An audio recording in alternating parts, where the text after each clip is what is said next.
Hi, I'm Beth Benzing. Thank you so much for volunteering this year for the hour code.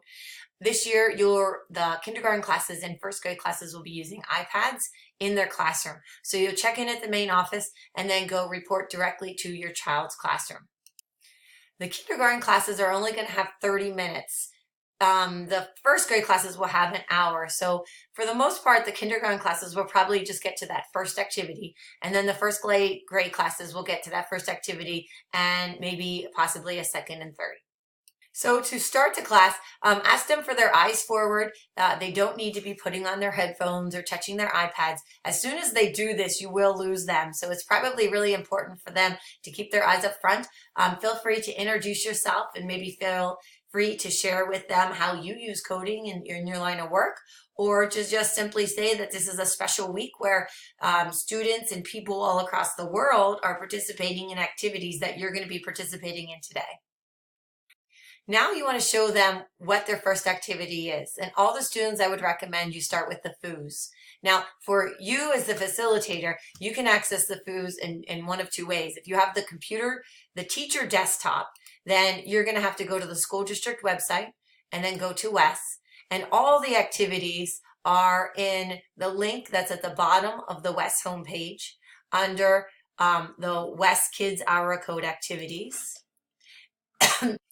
And as you can see, the foos is under the kindergarten site and the first grade site here. So the teacher might also allow you to use the document camera that's in the room that allows you to project the iPad right to the projector. And I just want to let you know what the icon looks like for the app. It's not called the foos, even though that's the sort of character that's in the game. It's called Code Spark, and it looks like this icon. And once you select it, it looks identical to what I'm going to share with you on my desktop here. So you're going to select the foos, or you're going to select the app. When you turn it on, it takes a little bit of time to load, more than some of the other games, so please be patient. These are games that we're recommending for kindergarten and first grade because these are nice, that are drag and drop coding activities that don't require a lot of words or reading. So it's nice for all of the students. There's a series of 3 steps, so I like to show them. After I open it up, you're going to remind them what the icons are, but it's the icon of the school. And then you want to go to student, and then you want to select the hour of code button. Then you're going to go to puzzles. I like to show them this activity for just the first 2 steps, just to show them what to expect when they're on their own. It does have sound, so they'll be using their headphones.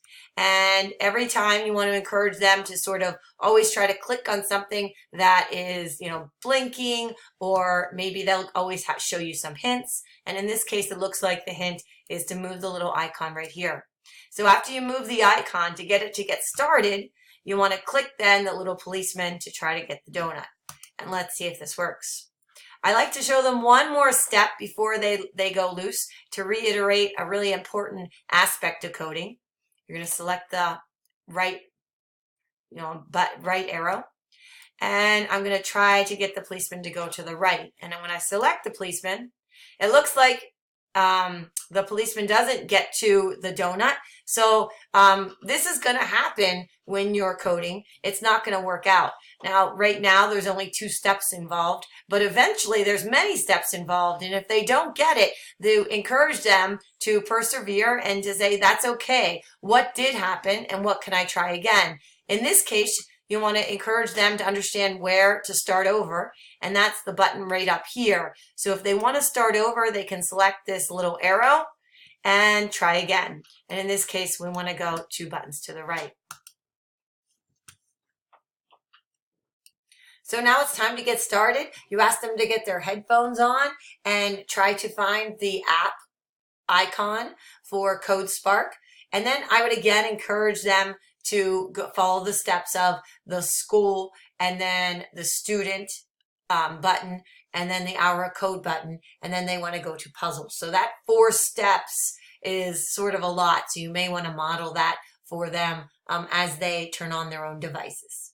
And then the second activity, and especially for the first graders and maybe some kindergarten kids, I would recommend if they go to the school district's website and then go to WES and they go down to the Hour of Code activities by grade.